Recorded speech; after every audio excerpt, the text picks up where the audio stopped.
iyi mpano ndagira ngo nyakirize Afurika, iyi mpano ndagira ngo nyakirize isi yose.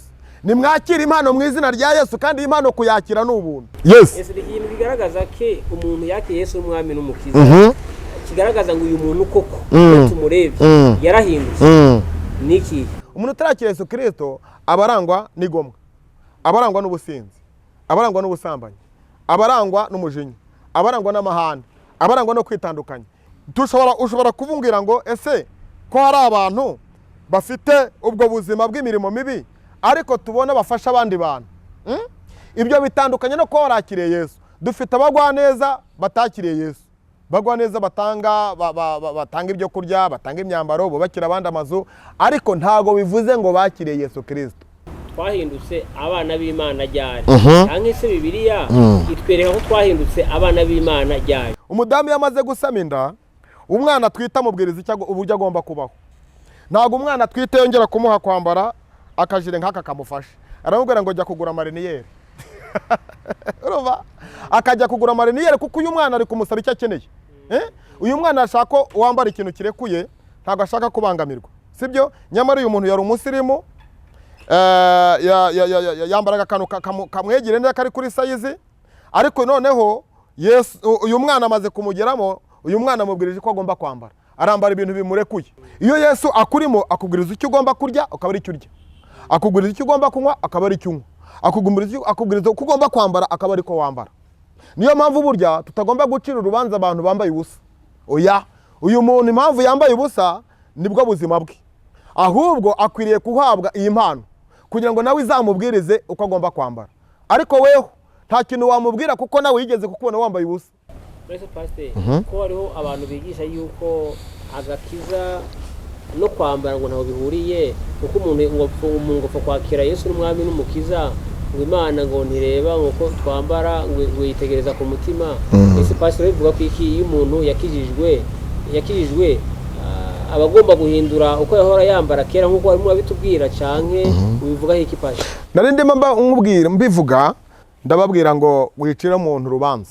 Rero uyu ibintu byerekeranye n'imyambarire abantu bakunda kuyikontaho cyane, ariko giye ntago njya mbirebaho cyane. Impamvu nka pasiteri nubise ko uburyo ubyigishamo, ese wowe umuntu afite acyambaye akamini wamuha inshingano nk'ubudiyakoni, wamuha inshingano zo kuririmba nka pasiteri, ubivuga iki?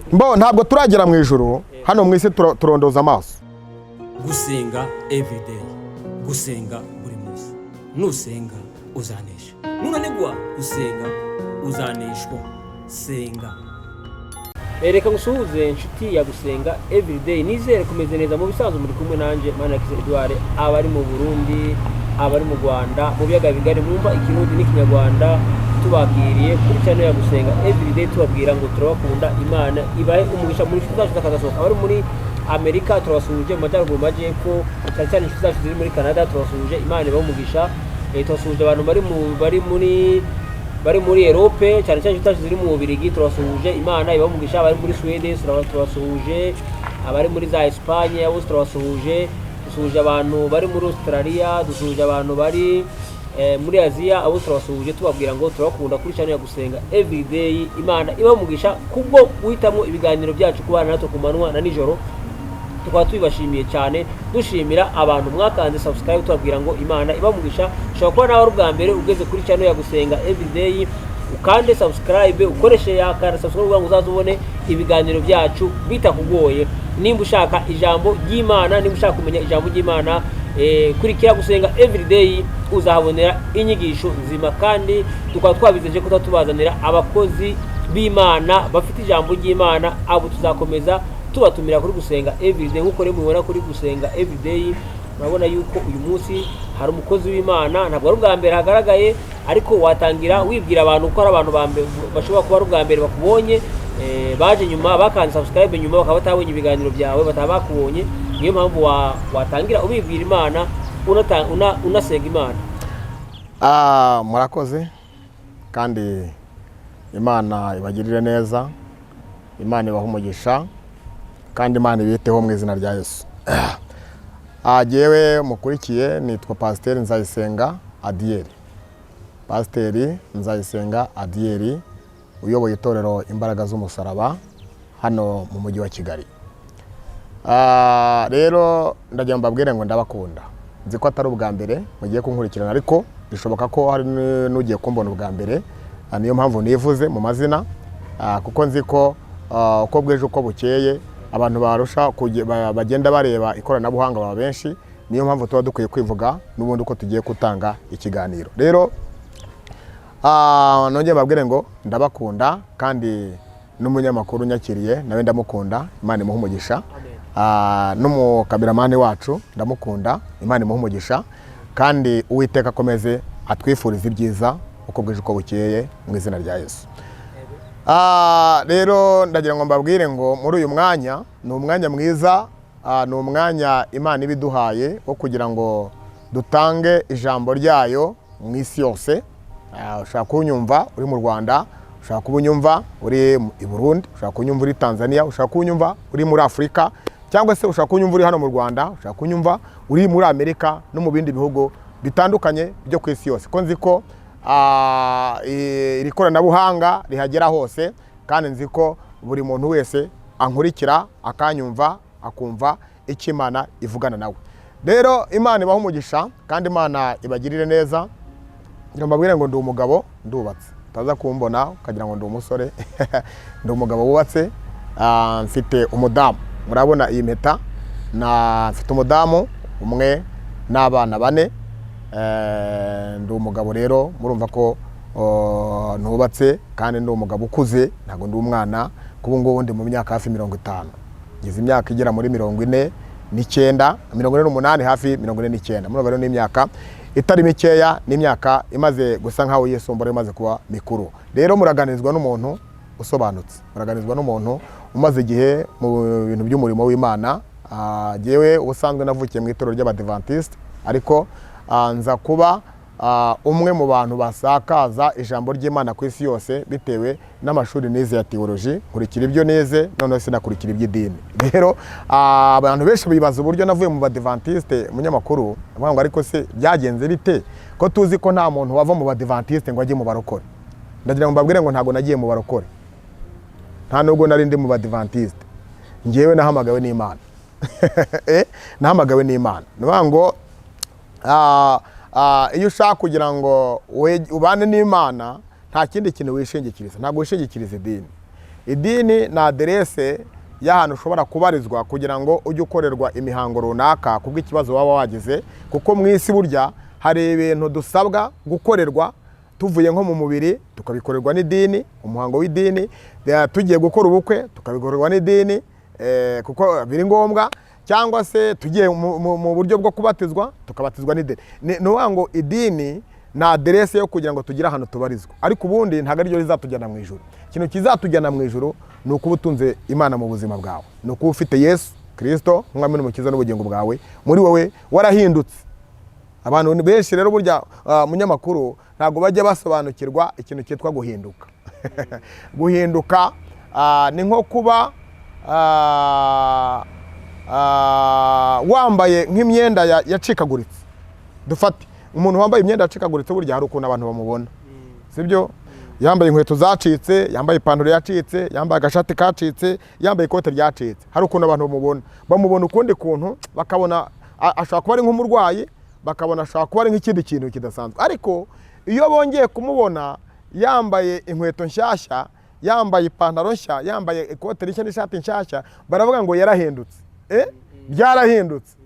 None ngo rero iyo usomye ijambo ry'Imana mu Itangiriro igice cya mbere umurongo igice cya 26, haravuga ngo tureme umuntu agira ishusho yacu kandi ase natwe. Bavuga ngo Imana yaremye umuntu ufite ishusho y'Imana kandi akabasa n'Imana, sibyo? Bavuga ngo uwo muntu ni mwiza. Ariko wasoma Itangiriro ibice 6 umurongo wa 5, haravuga ngo nicujije ikintu cyatumye ndema umwana w'umuntu. Umwana w'umuntu nzamurimbura, murimburane n'inyamaswa, hanyuma mbatsembe ku isi.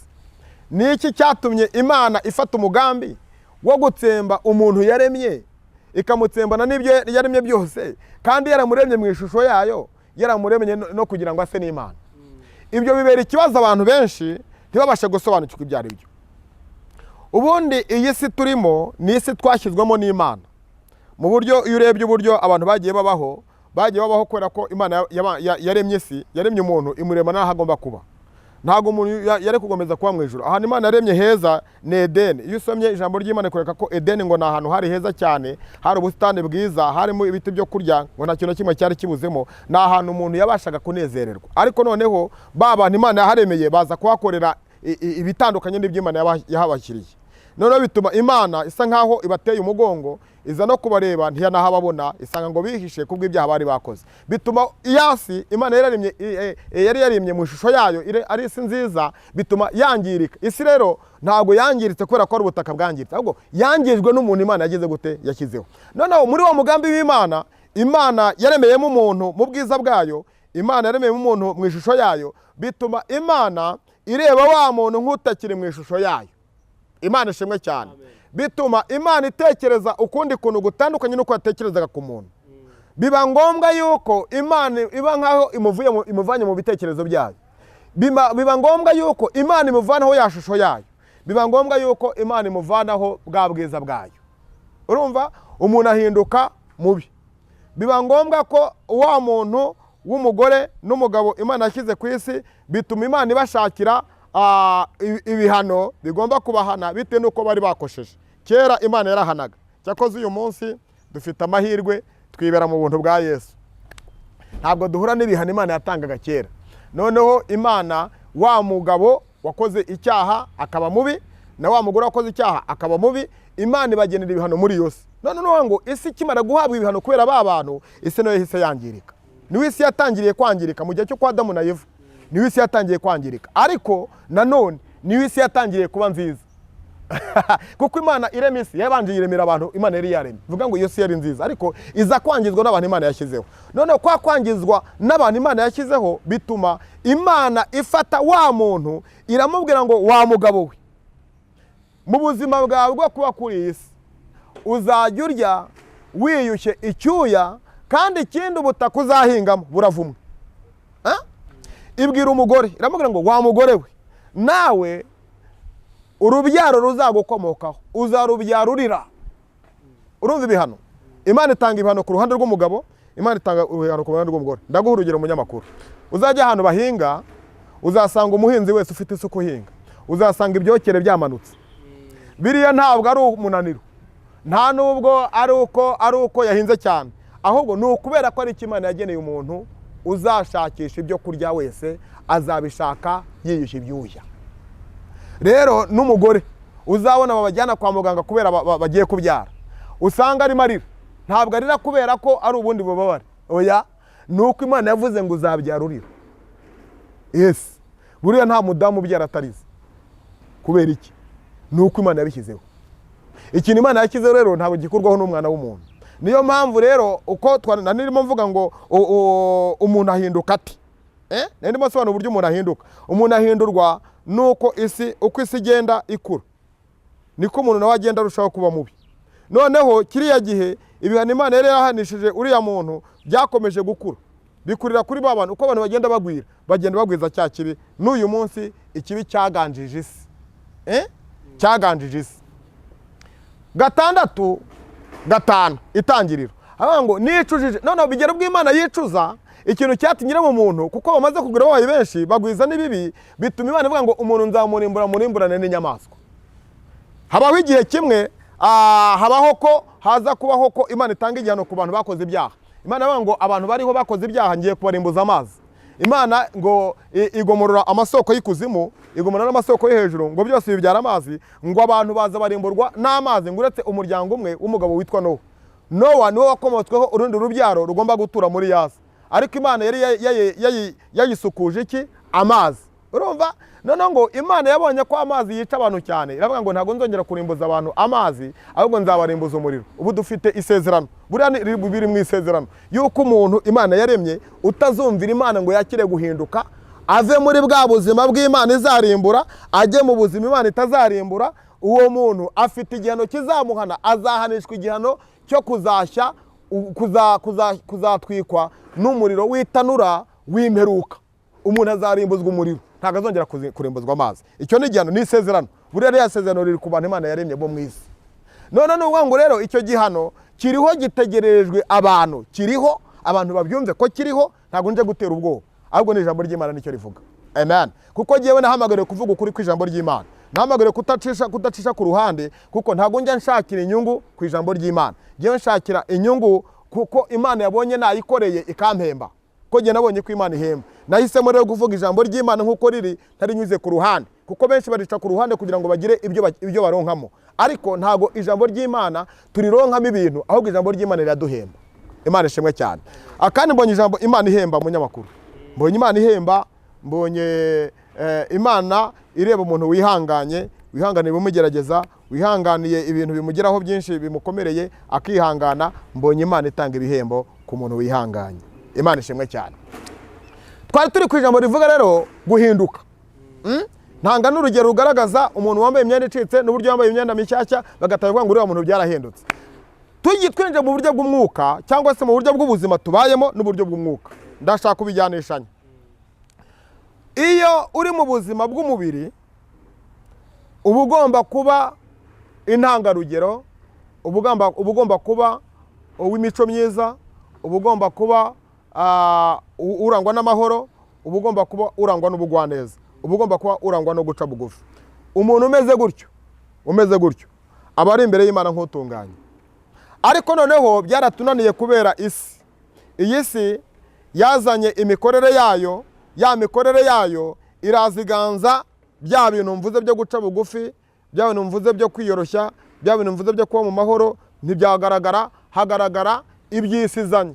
Isi rero izana kwiganyira, kwikanyiza, kwishyira hejuru, kwibona, ibintu bimeze gutyo. Urumva? Noneho biraza birenga kuri bwa bugira neza bw'Imana abantu bari bafite, bwa buzima bwo mu isi buraza burabupfundikira. Abantu bahinduka babi rero. Ikintu nari mvugira ngo guhinduka ni uguhinduka mu buzima bwo mu isi no mu buzima bw'umwuka. Kugira ngo uwinjire mu buzima bw'umwuka wari uri mu buzima bw'isi bigenda gute? Twagize amahirwe, Imana iduha impano, njye mbifata nk'impano. Yesu aza mu isi yaje nk'impano yacu. Iyi mpano ndagira ngo nyakirize Abanyarwanda, iyi mpano ndagira ngo nyakirize Afurika, iyi mpano ndagira ngo nyakirize isi yose. Nimwakire impano mu izina rya Yesu, kandi iyi mpano kuyakira ni ubuntu. Nasomye ijambo ry'Imana muri Matayo 27, haravuga ngo yemwe abarushye n'abaremerewe nimuze musange ndabaruhura. Yesu ateze ibiganza kandi arashaka buri muntu wese umusanga kugira ngo amwakire. Yesu urugi rwe rurakinguye, akeneye umuntu winjira kugira ngo amwakire. Rero kugira ngo wakire guhinduka muri wewe nuko wakira Yesu. Twahawe nk'impano tugomba kwakira kugira ngo ibe ubuzima bwacu buhindutse, tutakiri muri bwa buzima buzarimburwa na wa muriro. Kugira ngo ririya tanura ry'umuriro rucike, nuko ugomba kwakira Yesu. Imana ishimwe cyane. Uriya muriro uzatwika abantu bameze bati, tujye tubivugisha ukuri ko tugeze mu gihe cyo kubwiza abantu kuri munyamakuru. Kandi nawe ndabizi urasenga. Jya ubwiza abantu kuri, nujya kuri kamera ubwiza abantu ko babwire ngo nimutihana muzashya, nimutava mu byaha bizashya, niko biteye. Nimutava mu byaha muzashya byanze bikunze, kuko abanyabyaha nta kindi gihano kizabahana uretse kuzatwikwa n'itanura ry'umuriro w'Imana. Siko bibiri tubwira. Noneho ariko hari n'abandi batazatwikwa n'uwo muriro, bazaba baramaze kwakira ya mpano. Iriya mpano yitwa Yesu Kristo yaje igira ngo iducungure urupfu rubi twari kuzapfa. Urupfu rubi twari kuzapfa rero ni urupfu rw'itanura ry'umuriro twari kuzahura naryo muri cya gihe twari kuba turi muri bwa buzima bw'isi. Niyo mpamvu iyi mpano yazanywe no kugira ngo iducungure. Twacunguwe n'amaraso ku bwa Kristo. Uyu munsi turi abana b'Imana, ntabwo tukiri abana ba Satani, ntabwo tukiri abana b'isi, ntabwo tukiri abana bazatwikwa. Uyu munsi rero mbabwire ngo iyo wakiriye iyi mpano, iyo wakiriye Yesu Kristo, uba umaze guhinduka icyaremwe gishya. Kwa guhinduka rero ndakuzanye kugira ngo ubuzima bwawe buhinduke. Mu buryo bw'umubiri ni ukwambara imyenda mishya bakabona ko byahindutse, sibyo? Ni ukuva mu bukode bakabona ko byahindutse, sibyo? Ni ukugura imodoka bakabona ko byahindutse, sibyo? Ibyo ngibyo ni by'amaso yabo mu isi areba. Noneho mu buryo bw'umwuka rero guhinduka ni ukwakira Yesu Kristo, akaba ari ugenga ubuzima bwawe, akaba ari ugenga imibereho yawe, ukagenda uko akubwira, ukagenda uko agutegeka, ubuzima bwe bukaba ari buba mu bwawe. Iyo ugiye mu buzima butari ubwawe, butari ubwa Yesu Kristo, uba ugiye muri bwa buzima bw'itanura ry'umuriro. Nimuhungire itanura mwakira impano y'agakiza. iyi mpano y'agakiza yo kuri Yesu Kristo niyo yonyine izabarokora urupfu rubi ikabahesha ubugingo. Ijambo ry'Imana muri Yohana ibice 14 haravuga ngo ni jyewe nzira y'ukuri n'ubugingo, ntawe ujya kwa data ntamujyanye. Kwa data hariya amazu menshi, ariko iyo aba atarahari mba mbabwiye, kuko nzagaruka nkabajyana nanjye aho ngiye. Urumva neza icyo yavuze? Yadusigiye isezerano ryo gusigara twihangane mu buzima turimo bw'umwuka, ntidusubire muri bya bindi. Nubwo Yesu agiye, ariko ntabwo adusize twenyine, adusigiye umufasha uzabana natwe, adusigiye imbaraga zizabana natwe zizaduhesha gutsinda icyaha, zizaduhesha gutsinda bwa buzima Satani atujyanamo. Za mbaraga z'Imana zikaza zikatuzaho, zikadufasha gutsinda buri kintu cyose kiza kikatuvana muri wa murongo Yesu adushakamo. Imana ishimwe cyane. Guhinduka rero ni ukwakira Yesu Kristo.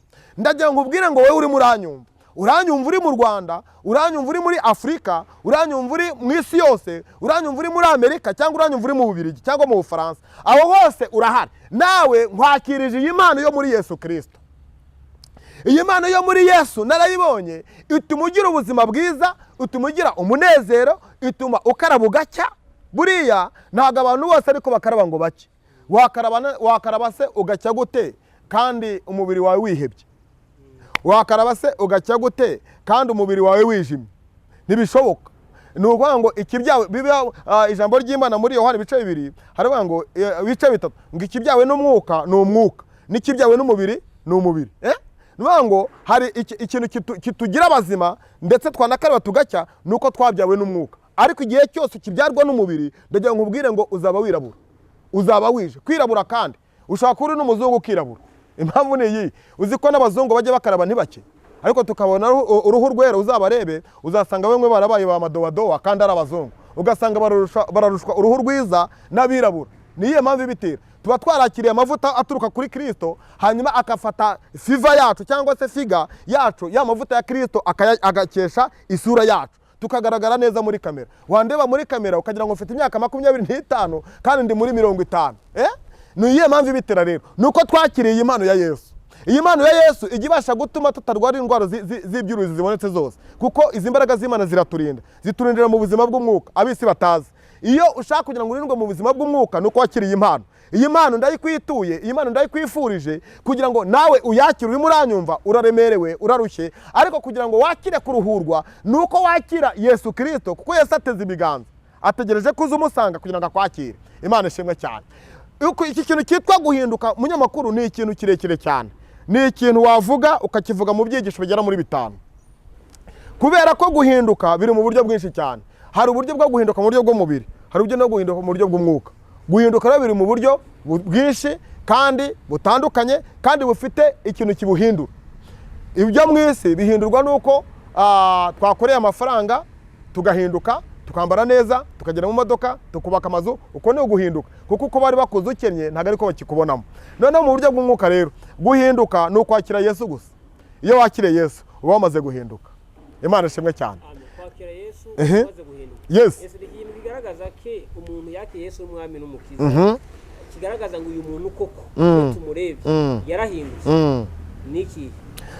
Iyo dusomye ijambo ry'Imana, tubigifashe mu ijambo ry'Imana, turabisanga mu Bagalatiya,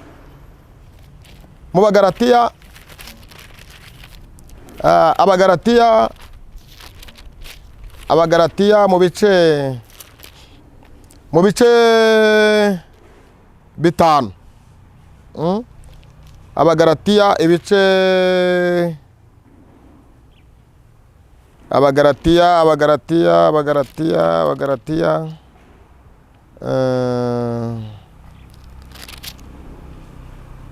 ibice 5 umurongo wa 16 haravuga ngo ibice 5 umurongo wa 16 Abagalatiya haravuga ngo imirimo ya kamere n'imbuto z'umwuka. Sibyo? Haravuga ngo ndavuga nti muyoborwe n'umwuka, kuko aribwo mutazakora ibyo kamere irarikira. Ngo kuko kamere irarikira ibyo umwuka yanga. Ngo kandi umwuka yifuza ibyo kamere yanga. Ngo kuko ibyo kamere ibyo bihabanye ngo ibyo bihabanye nicyo gituma ibyo mushaka gukora atari byo mukora. Ariko niba muyoborwa n'umwuka ntimuba mugitwarwa n'amategeko. Dore imirimo ya kamere iragaragara n'iyi: gusambana, gukora ibiteye isoni n'iby'isoni nke, no gusenga ibishushanyo, no gukora no kuroga, no kwanga, no kwangana, no gutongana, n'ishyari n'umujinya n'amahane, no kwitandukanya, no kwirema ibice, no kugomanwa, no gusinda, n'ibiganiro bibi, n'ibindi bisa bityo, n'ibindi bisa bityo. Ndababwira ukuri, ndababwira hakiri kare, nk'uko nababwiye kera, yuko abakora ibisa bityo batazaragwa ubwami bw'Imana. Ariko rero imbuto z'umwuka ni urukundo, n'ibyishimo, n'amahoro, no kwihangana, no kugira neza, n'ingeso nziza, no gukiranuka. Ikintu gitumye nsomana n'amagambo, nagira ngo ngutandukanirize umuntu wakiriye Yesu Kristo n'umuntu utarakira Yesu Kristo. Ibintu bimuranga. Umuntu utarakira Yesu Kristo abarangwa n'igomwa, abarangwa n'ubusinzi, abarangwa n'ubusambanyi, abarangwa n'umujinya, abarangwa n'amahane, abarangwa no kwitandukanya. Ibyo ni ibintu byinshi muri bimwe biranga umuntu utarakira Yesu Kristo. Umuntu wakiriye Kristo rero ni umuntu ufite urukundo, ni umuntu ufite kwizera, ni umuntu wihangana. Urumva? Ibyo nabyo ni bimwe mu biranga umuntu uwakiriye Yesu Kristo. Ushobora kuvumbwira ngo ese ko hari abantu bafite ubwo buzima bw'imirimo mibi ariko tubona bafasha abandi bantu. Ibyo bitandukanye no kuba warakiriye Yesu. Dufite abagwaneza batakiriye Yesu, bagwaneza batanga ibyo kurya, batanga imyambaro, bubakira abandi amazu, ariko ntago bivuze ngo bakiriye Yesu Kristo. Kandi iyo mirimo ntago ivuze ngo nuko akijijwe. Oya, ahubwo imirimo myiza ushobora kuyikora uri umupagani ariko ikakugaragaraho. Erega muri ubu buzima tubamo dukorera ibintu bibiri. Dukorera ikintu cyitwa umugisha, tugakora n'ikintu cyitwa ubugingo. Ubugingo rero no kwihana ibyaha. Imirimo umugisha rero umugisha, gukora umugisha no gukora imirimo. Ukagenda ukubakira uwo muntu, Imana ikaguha umugisha mu byo ukora. Ukagenda ukagaburira umuntu, Imana ikaguha umugisha mu byo ukora. Ukagenda ukambika umuntu wambaye ubusa, Imana ikaguha umugisha mu byo ukora. Kujya gusura abarwayi, ntago kujya gusura abarwayi ari ugukizwa. Oya, ntago ari ugukizwa, ariko ni umunyamirimo myiza. Uwo muntu nawe ni mwiza, ushaka kumugereranya wenda ko azi Imana, ariko ntago nabihijana ku ijana ko azi Imana. Wenda imirimo ye niyo imuranga ko ibyo akora ari byiza, bimugaragaza ko ari mwiza, ariko ntabwo bivuze ngo arakijijwe. Noneho ngo umuntu rero wakiriye Yesu Kristo ni umuntu wahindutse. Guhinduka n'iki? Ni uko utakibarwaho ya mirimo mibi ya kamere, ya mirimo y'ubusinzi, ya mirimo y'ubusambanyi, ya mirimo yo kwitandukanya, ya mirimo y'umujinya, ya mirimo y'igomwa. Iyo mirimo ntabwo igomba kugaragara ku muntu wakiriye Yesu Kristo. Ese twahindutse abana b'Imana ryari? Cyangwa se Bibiliya itwereka ko twahindutse abana b'Imana ryari? Twahindutse abana b'Imana tukimara kwakira Yesu. Umunsi wakiriyemo Yesu nibwo uhinduka umwana w'Imana. Urumva neza? Nta igihe rero ntago ndibo kugira ngo twamwakire ryari kuko bose nibaramwakire. Genda ndakubwira ku giti cyanjye. Nko ku giti cyanjye nakiriye Yesu mu gihe mwakiriyemo uwo munsi. Narahiranye nawe indahiro ivuga ngo nakiriye Yesu Kristo nk'umwami n'umukiza n'ubugingo bwanjye, kandi nkemera ko ibyo ngiye gukora ari uzajya umbwiriza ibyo nkora. Ntabwo najya gukora ibyo nishakiye, Yesu Kristo ari mu buzima bwanjye. Iyo Yesu Kristo, iyo usomye ijambo ry'Imana mu rwa mbere rwa Yohana, ngewe ibintu byose mbikosoza ijambo rye cyangwa mbivugira mu ijambo ry'Imana kugira ngo ijambo ry'Imana riba ari ryo ritwigisha ibyo dukwiriye kuvuga mu mwanya turimo. Nicyo kintu kiza gusa gishobora gutuma twabigaragaza. Dusome duhereye ku murongo wa 11 urwa mbere rwa Yohana ibice 5. Haravuga ngo kandi uko guhamya nuko Imana yaduhaye ubugingo buhoraho, kandi ubwo bugingo bubonerwa mu mwana wayo. Ufite uwo mwana niwe ufite ubwo bugingo, naho udafite uwo mwana nta bugingo afite. Urumva neza? Umuntu udafite uwo mwana nta bugingo afite, ariko ufite uwo mwana afite ubugingo. Ndashaka kuguha umuntu ufite uwo mwana. Ndaguha urugero. Wigeze umbonera umudamu utwite? Umudamu yamaze gusama inda, umwana atwite amubwiriza icyo uburyo agomba kubaho. Ntabwo umwana atwite yongera kumuha kwambara akajire nk'aka kamufashe. Aramubwira ngo jya kugura mariniyeri. Urumva? Akajya kugura mariniyeri kuko uyu mwana ari kumusaba icyo akeneye. Uyu mwana ashaka ko wambara ikintu kirekuye, ntabwo ashaka kubangamirwa. Sibyo? Nyamara uyu muntu yari umusirimu, yambaraga akantu kamwegere neza kari kuri sayizi, ariko noneho Yesu uyu mwana amaze kumugeramo, uyu mwana amubwirije ko agomba kwambara, arambara ibintu bimurekuye kugeza igihe uyu mwana ashakiye. Ubundi wamaze kwakira Yesu Kristo ntabwo uba ucyongeye kwigenga, uba usigaye ugengwa na Yesu kurimo. Iyo Yesu akurimo akubwiriza icyo ugomba kurya ukaba ari icyo urya, akubwiriza icyo ugomba kunywa akaba ari icyo unywa, akubwiriza uko ugomba kwambara akaba ari ko wambara. Niyo mpamvu burya tutagomba gucira urubanza abantu bambaye ubusa. Oya, uyu muntu impamvu yambaye ubusa nibwo buzima bwe, ahubwo akwiriye kuhabwa iyi mpano kugira ngo nawe izamubwirize uko agomba kwambara. Ariko weho nta kintu wamubwira kuko nawe yigeze kukubona wambaye ubusa, kugira ntabwo rero aramenya ko wavuye muri kwa kwambara ubusa nubwo wambaye neza uyu munsi, ariko ntabwo wigeze umubwira ko bwa buzima wabuvuyemo. Ashobora kuba kikubonera muri ya kote yo kwambara bya bindi. None ugiye kumubwira ngo wambaye ubusa ariko wowe ntiwigeze ubwambara, icyaguhinduye nanjye waretse kikazampindura. Niyo mpamvu tugomba kureka ijambo ry'Imana cyangwa se Yesu uri muri twebwe akarubasha guhindura abantu mu byo dushaka ko bahindukamo. Ntabwo akanwa kacu ariko kagomba guhindura abantu, kuko akanwa kacu dushaka kukuvugisha kugira ngo gahindure abantu, ugasanga kavuza ibitari byo kubw'amarangamutima yacu, sibyo? Ariko iyo turetse Yesu Kristo akabura ubasha kujya guhindura wa muntu ahinduka ahindutse, ntabwo yongera gusubira muri bya bindi. Nuvuga ngo ufite uyu mwana, uyu mubyeyi utwite, umwana amubwiriza ko agomba kwambara umwenda umurekuye, sibyo? Umwana amubwiriza ko atagomba kwambara inkweto ndende, agomba kwambara udukweto duciye bugufiya kugira ngo uyu mwana atavunika. Uyu mwana umubwirije ntabwo ari we wibwirije, nuvuga ngo ntakiriwe, ahubwo ari we nk'umurimo. Yesu umurimo niwe uri kumutera kugira icyo yambara, niwe uri kumutera kugira icyo arya. Uyu mwana ashobora akwemerera ko ugera ku nzu ukakura ugendana ikinonko mu mufuka cyangwa mu ruhago cyangwa muri marete, ugenda uhekenyaho kuko niko kanyurwa uwo mwana. Umwana agutegeka icyo urya, ukagenda mu nzira aho ugeze hose umwana akakubwiriza ko ugomba guhekenya kuri ako kanonko. Uzabona abadamu benshi bagendana akantu, umwana akubwiriza ko ugomba guciragura, ukabanza ugashyiramo amatembabuzi yose y'ibyo wanyweye byose bigashiramo, ugaciragura guhera ku kwezi kwa mbere ugisama, guciragura bikazashira ari uko ubyaye. Urumva neza? Ni ukuvuga ngo uyu mwana niwe ubwiriza uyu mubyeyi ukuntu agomba kubaho. Umuntu rero tubigiranye rero n'uyu muntu ufite Yesu. Bibiliya tubwiye ngo ufite uyu mwana afite ubugingo, ariko udafite uyu mwana nta bugingo afite. Imana ishimwe cyane.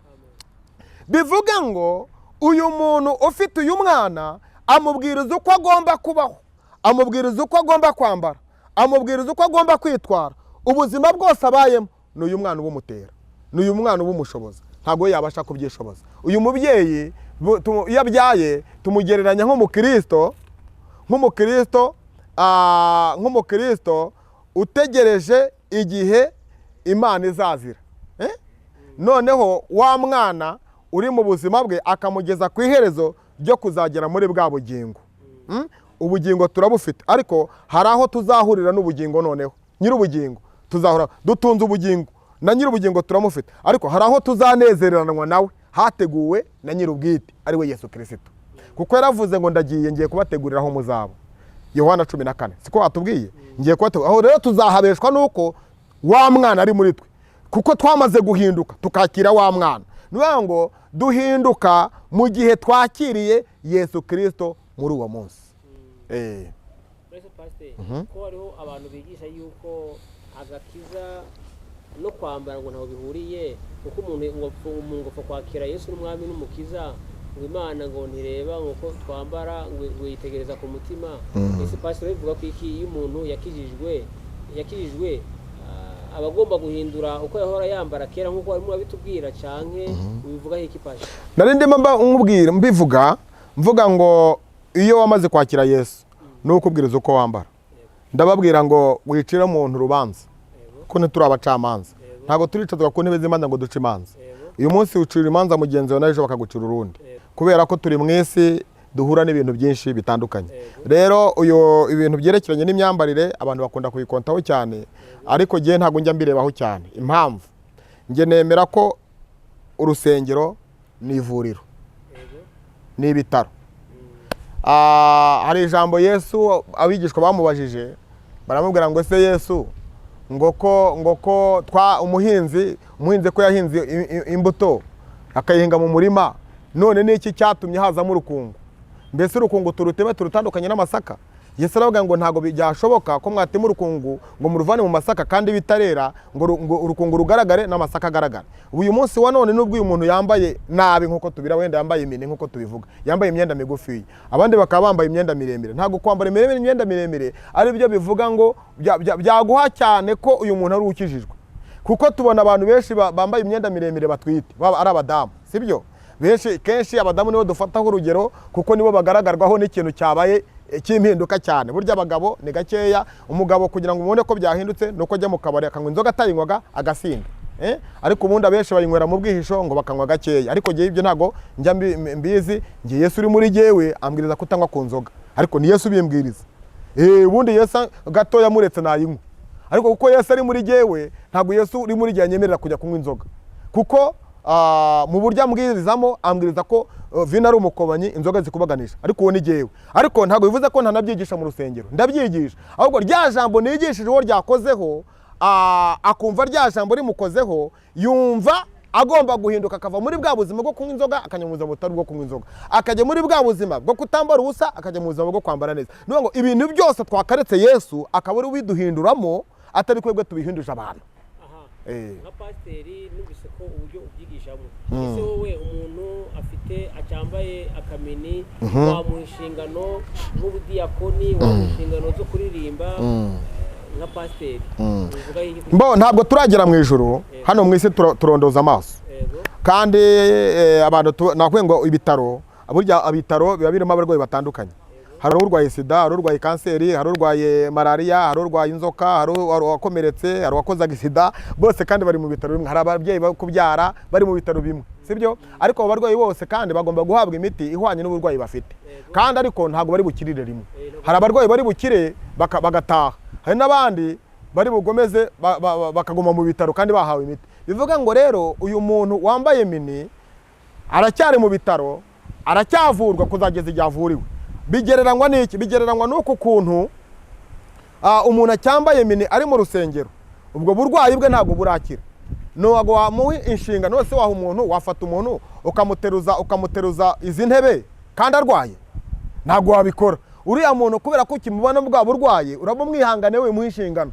Ziriya nshingano kuko hari abantu bari hariya barimo bareba kandi barwaye nkawe, tumuhaye inshingano. Kandi hari abakize, uraho abarwayi urateruza intebe, abakize abarwayi ubihoreye nabo nibakira ubaha imirimo. Uyu muntu rero agiye mufata nk'umuntu ugifite uburwayi atarakira, ahubwo agomba kuzakira ariko akabukira akiri muri ibyo bitaro, akiri muri urwo rusengero, akimeze uko nguko. Uburwayi bwa mbere rero ni ukwambara gutyo. Umuntu wakize wese ahabwa kuva mu bitaro agataha. Tuzakira rero twageze mu ijuru, mu rusengero. Yesu azaza mu rusengero abantu bacyambaye mini, Yesu azaza abantu bakirwaye.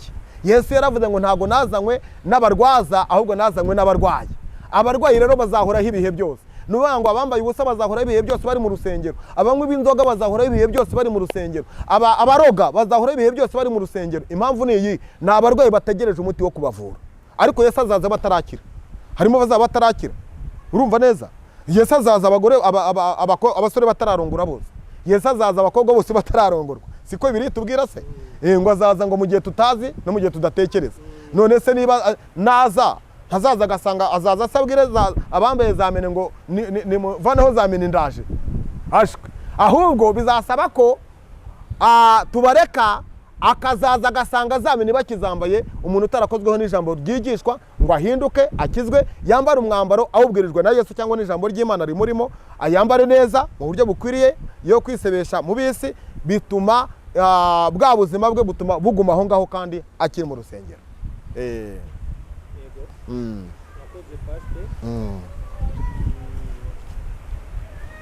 Ese pasiteri, inyungu nk'iyi zo guhinduka umwana w'Imana. Yes. Ikintu cya mbere mu guhinduka kuba umwana w'Imana, utunga amahoro atari nk'ay'ab'isi. Ikindi ugira kunyurwa. Iyo umuntu afite Imana muri we, afite Yesu, aranyurwa. Buriya hari ibintu bita ubutunzi cyangwa se ubukire. Ntabwo ubukire bwa mbere ari ugutunga ibya mirenge. Ubukire bwa mbere ni ukunyurwa n'ibyo ufite. Ubukire bwa mbere ni ukunyurwa n'ukuri. Noneho Imana iyibona unyurwa, igenda ikuzamura mu ntera, iguha n'ibindi birenze ibyo wari ufite. wa mugani na bya bindi byo mu isi ukabitunga. Ariko inyungu ya mbere ni ugutunga amahoro, kuko amahoro dufite mu gakiza abisi ntayo bafite. Iyo abandi barimo barira twebwe tuba dusekeshwa n'iki? Ntabwo dusekeshwa nuko dutunze ibintu byinshi, dusekeshwa nuko Yesu Kristo uri muri twebwe tunyuzwe n'ibyo dufite. Ntabwo turarikiye ibyo mu isi cyane, turarikiye ijambo ry'Imana, kuryumva no kurimenya, kugira ngo dusobanukirwe n'impano y'Imana iri muri twebwe, agaciro dufitiye n'icyo itumariye. Rero inyungu yo kwakira Yesu ni ugutunga amahoro, ni ugutunga ibyishimo, ni ugutunga kunyurwa. Basi ko hariho abantu bigisha inyigisho bavuga ngo bava mu nyigisho z'ubuntu, ko iyo umuntu yakeye Yesu n'umwami n'umukiza, ngo Yesu aba yarabirangije ibyo umuntu yakora byose, ngo ntabwo umuntu yakora ibintu ngo akiranuke, ibyo umuntu yakora byose upfa kuba yarakeye Yesu, ngo byose ibyo umuntu azakora byose ngo Yesu yarabirangije ku musaraba. Babivuga hiki Pawulo yavuze ijambo rikomeye, aravuga ngo nifuza gukora ibyiza ariko ibi bikantanga imbere. Mu by'ukuri turi ku isi y'icyaha, turi ku isi yanduye, tugenda duhura n'ibintu byinshi bituma tutakora ibyo Imana ishaka. Ariko Pawulo yaravuze ngo nanone nubwo duhura n'ibyo ngibyo, dushobozwa byose na Kristo uduha imbaraga. Sibyo gukizwa ngo twarakijwe, ngo nta kindi kibazo kigihare, ngo gutya na gutya, ngo twikorere ibyaha nta kibazo. Pawulo yaravuze ngo mbese dukora ibyaha kugira ngo ubuntu busage. Arongera avuga ngo ya ntibikabeho. Mu by'ukuri ijambo ry'Imana rikanga ngo ingurube yaruhagiwe, ngo ariko irongera ijya kwivuruguta, ngo ndetse ngo n'imbwa yararutse ariko isubira kujya kurya ibirutsi byayo. Ni ijambo ry'Imana, ntabwo ndi kuvuga amagambo asebetse, ni ijambo ry'Imana ribivuga. Ni urugero ndi gutanga, bihangana abarimo babyumva, kuko hari abantu batabifata neza, ariko mwihangane ndabivuze. Ariko ni imfashanyigisho ndi gutanga kugira ngo twumve icyigisho neza uko gikwiriye nuko umuntu akwiye kumera. Ndagira mbabwire ngo ntago dukwiye kwituriza ngo Yesu yarabikoze. Ni ukuri abantu basubiye inyuma. Gusubira inyuma ni ukuwe. None se abantu ntibavuye kuri Yesu? None se Yuda ntiyagendanaga na Yesu? None se ntiyavuye kuri Yesu akiyahura? Nta bugingo afite uyu munsi wa none? None se abantu biyahura bagira ngo bazabona ubugingo? Wapi? None se ntibacungwe n'amaraso ya Yesu? Amaraso ya Yesu yacungwe buri muntu wese, ariko nuvuga ngo twarongeye dusubira kujya kwivuruguta. Ibyaha byarongeye bitugarukaho kandi Yesu yaradupfiriye. Urumva neza? Nuvuga ngo rero turasabwa iki? Turasabwa kongera gusubirana agaciro ka Yesu, tukamenya ko niba twarapfiriwe na Yesu tumugumane, twe kumurekura. Iyo umurekuye Yesu nawe akuvaho. Yes. Basi wowe wabaye umudive. Wabaye umudive imyaka myinshi. Wakuriye numva ko uzi ibintu byinshi. Ese ho bavuga inyigisho yuko abantu basenga ku isabato ari bo bagiye kurenganwa mu gihe kuza, ese murabivuga iki pasi? Je ntago nabyemera gutyo. Akarengane kazaza ku muntu wese udashaka kubangikanya Imana n'ibigirwamana. Ni umuntu wese. Isabato nekize, erega hari ikintu abantu bakwiye kumenya. Isabato ni Kristo. Babisobanukirwe n'abadivantiste barimo banyumva ku isi yose. Babanze basobanukirwe ko isabato ari Kristo. Nta munsi uzajyana umuntu mu ijuru. Ngewe ntago mvuga ngo no ku cyumweru, ngewe ntago nyavuga ngo ngiye gusenga ku cyumweru. Ngewe ngo ngiye gusenga ku wa gatatu. Oya, ngewe buri munsi ndasenga. Ikintu kitwica, twicwa n'ikintu kitwa idini, cyadushyizemo amahame yo kuvuga ngo tugendera kuri iki ngiki. Wa muntu nawe akaba ari cyo agenda akamamaza, aho kugira ngo yamamaze Yesu akamamaza amahame y'idini agenderaho. Ntabwo nguko ariko kwamamaza Yesu. Kwamamaza Yesu ni ukuvuga ibyo Yesu yatubwiye. Yesu yatubwiye ko tugomba kubwiriza abantu ubutumwa bwiza, abantu bakizera bagakizwa. Ubutumwa bwiza ni ijambo ry'Imana twahawe, aricyo iki gitabo dufite. Umuntu utagendera ku magambo ari muri iki gitabo azacirwaho iteka, kuko ijambo ry'Imana rivuga ngo uzakura inyuguti n'imwe kuri iri jambo azakurwa ku giti cy'ubugingo. Ngo nta kanyuguti na kamwe kazava kuri aya mategeko. Aya mategeko y'Imana uko ari 10 ntabwo yigeze avaho. Yesu ntabwo yigeze akura, ahubwo Yesu yaraje avuga ngo nje kuyasohoza n'iki, yaje kuyakomeresha gukomera kwe. Nuvuga ngo amategeko yagaragariye muri Kristo, ntabwo amategeko akiri umushora tugeza ku Mana. Ahubwo uyu munsi wa none Yesu Kristo niwe nzira y'ukuri n'ubugingo tugeza ku Mana.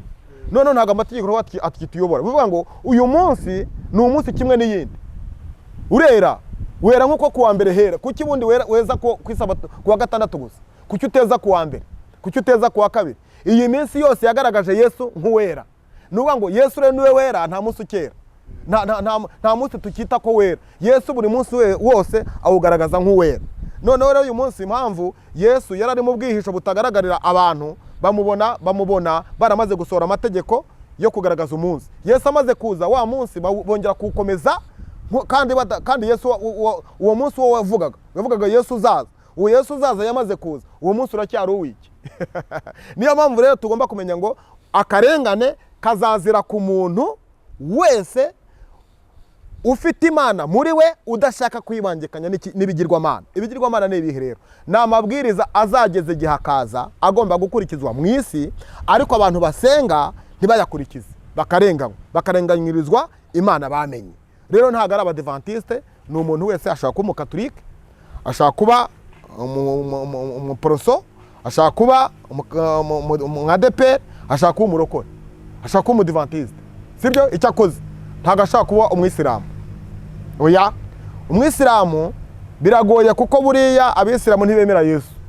Abisilamu bemera ngo undi muntu witwa Muhammad wabo, ariko uwo niwe nabo bizereramo. Nabo bafite ubundi buryo bw'ijuru ryabo simbizi, sinshaka gusobanura iby'amadini, sinshaka kubyinjiramo cyane. Abisilamu bambabarire, ntabwo nshaka kugira ngo bafobye, bafite uko basenga, natwe dufite uko dusenga. Nabo bafite uburyo bwabo bazajya mu ijuru, kandi ntabwo nabukuraho kuko bafite icyo babuvugaho.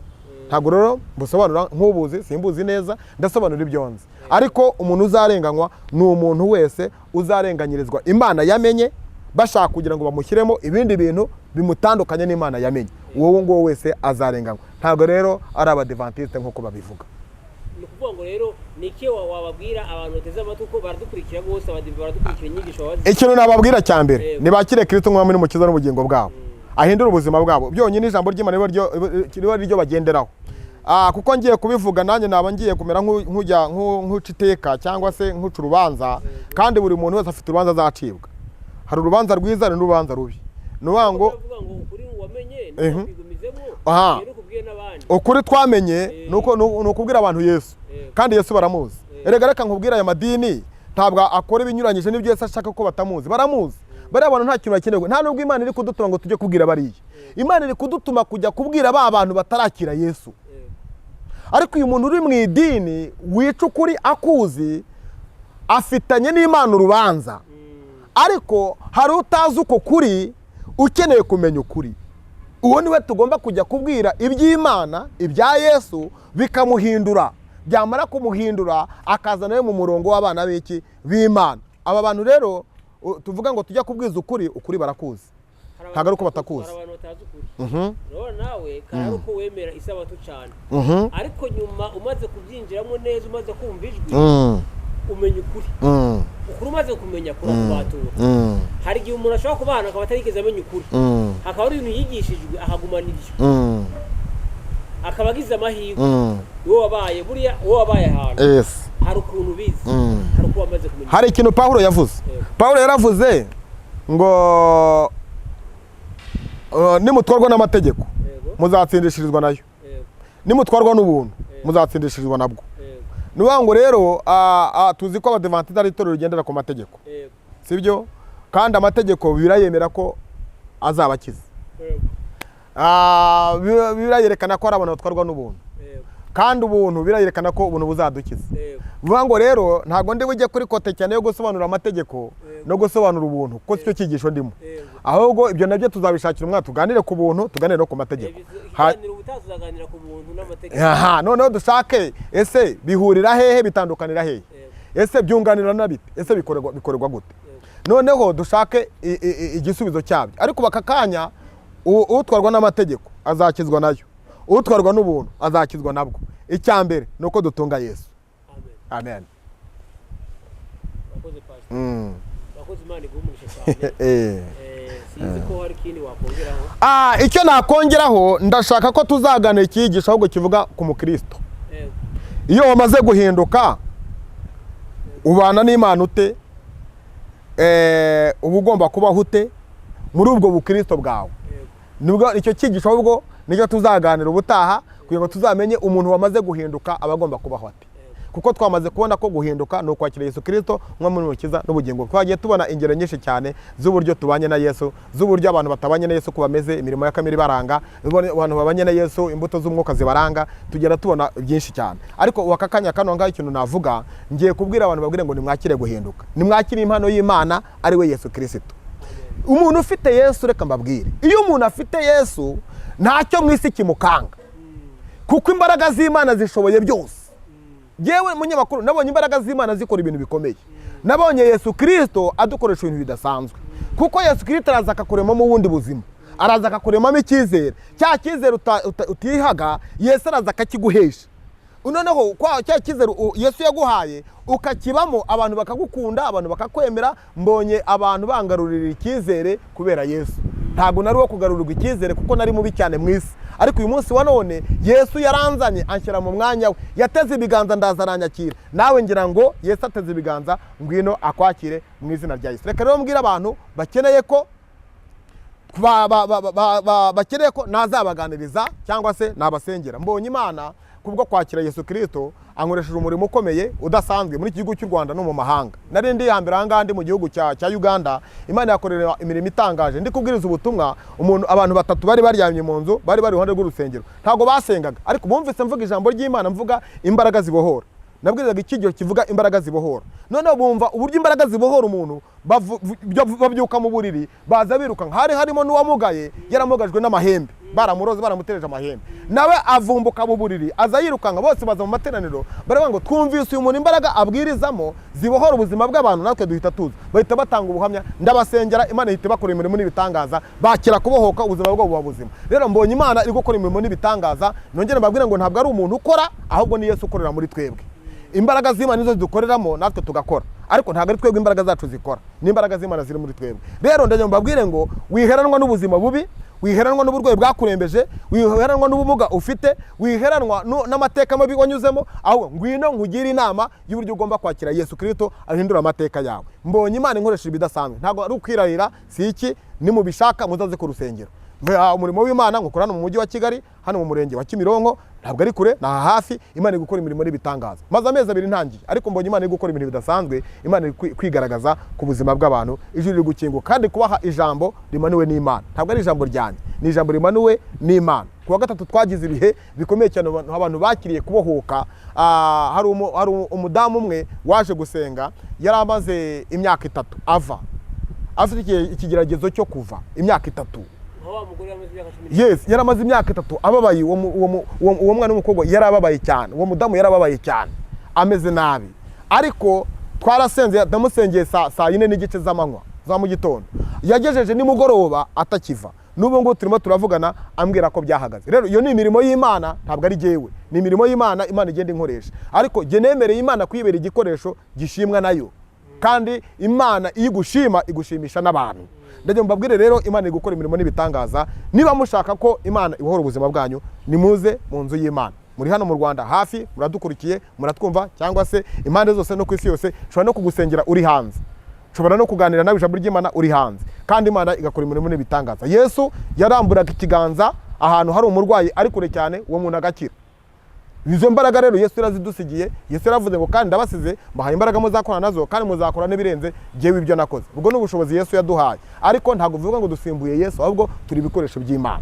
Imana rero ishimwe, kandi Imana ibaha umugisha. Mbabwire ngo nimuhugukire kwakira impano y'Imana. Iyi mpano y'agakiza ni impano nziza, ni impano iryoshye, ni impano yamvanye mu byaha. Jewe nari mubi cyane mu byaha, ubutaha nzabaha ubuhamya bw'ibyaha nagiye nyuramo. Genda bivuga kugira ngo bitazongera kungarukaho. Iyo ushaka kugira ngo utazongera kugarukaho n'ibintu, urabyaturuka bivuga. Noneho za mbaraga zakuzagaho zigutwaza igitugu, zikujyana muri bya bibi, zikakuvaho, ukakira imbaraga z'Imana zibohora ubuzima. Imana ibaha umugisha rero, Imana ibagirire neza, Imana ibakomeze. Mwebwe mwankurikiye impande zose, mwankurikiye mu nce zitandukanye, kandi nzi ko Imana izakora ibintu bikomeye ku buzima bwanyu mu izina rya Yesu. Uwiteka abagirire neza. Numvaga rero twasenga Imana. Utarasenga atanga adresse uburyo umuntu yifuza. Ashobora kuba ari umujyi wa Kigali, ashobora kuba ari no mu ntara, akavuga ati yifuje ku rusengero rwawe, akakwiyoboza akaza gusenga. Ashobora kuba ari umuntu muri Amerika, akifuza akavuga ngo ese nshaka ko dusengana, cyangwa akavuga ngo ninza nje niziye muri vacances, ushobora kuza no mu rusengero rwawe.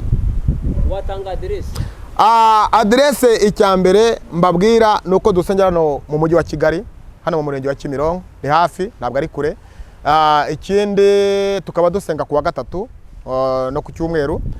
Twirirwamo, tuba dufite ibihe byiza kuwa gatatu, tuba dufite ibihe byiza. Imbaraga z'Imana zazikora imirimo itangaje. Ijambo ry'Imana rero riri kubohora ubuzima bw'abantu. Ikindi adresse yanjye ni 078 32 05 70 06 32 706. Nabaha indi nimero 0788 22 47 22 0788 22 47 22 na 0788 32